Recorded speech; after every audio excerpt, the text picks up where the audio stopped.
Doctor Sadia फजल है और मैं 2002 की ग्रेजुएट हूँ और एक आर्टिस्ट भी हूँ और मैं दोनों काम साइमल्टेनियसली साथ साथ करती हूँ। ये जो मेरा आर्ट वर्क है इनिशियली मेरे एक शौक़ के तहत, मैंने बचपन से जिसका शौक़ कहते हैं ना,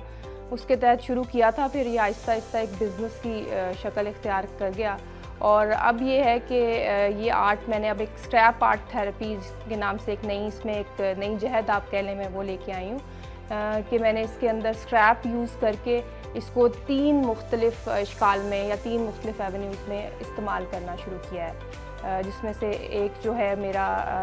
जैसे बच्चों के हवाले से है कि बच्चों की आर्ट थेरेपी जो की जाती है कि स्क्रैप एक ऐसा मटेरियल जो बिल्कुल एक फ़ालतू या फिजूल समझा जाता है, उसको किस तरीके से रिसाइकलिंग या अपसाइकलिंग की जाती है बच्चों को एजुकेट करने के हवाले से। दूसरा जो मैं इसको इस्तेमाल कर रही हूँ, मेरा लाइफस्टाइल मेडिसिन मेरा फील्ड ऑफ प्रैक्टिसिंग है और मैं उसमें पॉजिटिव साइकोलॉजी उसका एक बड़ा इंपॉर्टेंट पिलर है, जिसे साइंस ऑफ हैप्पीनेस भी कहते हैं। तो उसमें उसके एक मॉडल है, परमा मॉडल जिसको कहते हैं, साइंटिफिक मॉडल है, उसकी बेस पे मैंने ये आर्ट थेरेपी स्क्रैप से बनानी शुरू की, जो मैं अपने पेशेंट्स को एडवाइस करती हूँ और उसके भी बहुत सक्सेसफुल रिजल्ट्स आ रहे हैं। तो लोगों ने मुझे कांटेक्ट किया। अब मैं इन दिनों में कुछ अपनी जैसे सेशंस या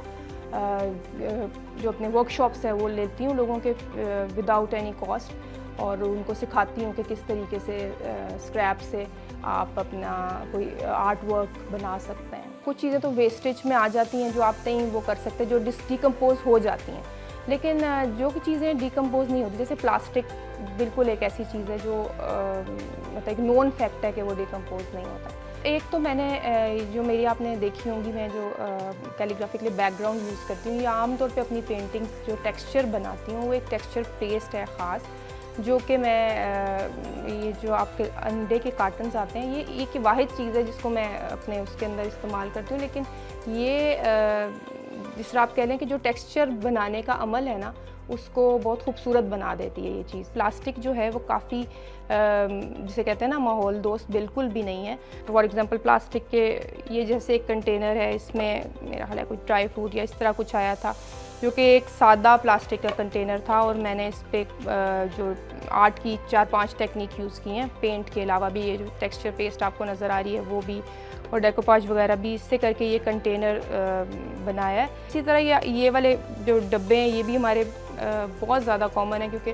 ग्रॉसरीज़ में इस तरह की बहुत सारी चीज़ें आती हैं जो कि फिर बग़ैर किसी मकसद के फेंक दी जाती हैं, जिनका कोई पता नहीं चलता। ज़्यादातर ये होता है कि इसको जला दिया जाता है, जो कि और इसमें से गैसेस प्रोड्यूस होती हैं। हाँ, अच्छा, ये जो मैं अपनी आर्ट थेरेपीज़, जब मैंने स्क्रैप आर्ट शुरू किया इनिशियली, उसके बाद मैंने देखा कि ये बहुत ज़्यादा उस चीज़ के साथ जो मेरी फील्ड ऑफ प्रैक्टिसिंग है, लाइफस्टाइल मेडिसिन और जो पॉजिटिव साइकोलॉजी, उससे बहुत ज़्यादा मिल रहा है, उसके साथ बहुत मैच कर रहा है। क्योंकि ये परमा मॉडल जो हमारा होता है, जिसमें पॉजिटिव इमोशंस की आप ऑब्वियसली कोई चीज़ देखते हैं जो बिल्कुल बेकार है और फिर आप उसके साथ एक अच्छी सी चीज़ बनाते हैं या कोई चीज़ बनाना भी शुरू करते हैं, तो आपके इमोशन पॉजिटिव, इसमें जॉय होता है या इंटरेस्ट होता है, ये सारी चीज़ें उसमें आती हैं। मैं अपने पेशेंट्स को यूजुअली ये थेरेपी जो है वो ग्रुप में, यानी अपने फैमिली के साथ या दोस्तों में, बच्चों के क्लास में, इस तरह की गैदरिंग्स में करने की रिकमेंडेशन देती हूँ। मैं साइंस ऑफ हैप्पीनेस को या हैप्पीनेस को फ़रोग़ देना चाहती हूँ और मैं चाहती हूँ कि मुझे doctor of happiness, as a doctor of happiness याद किया जाए। तो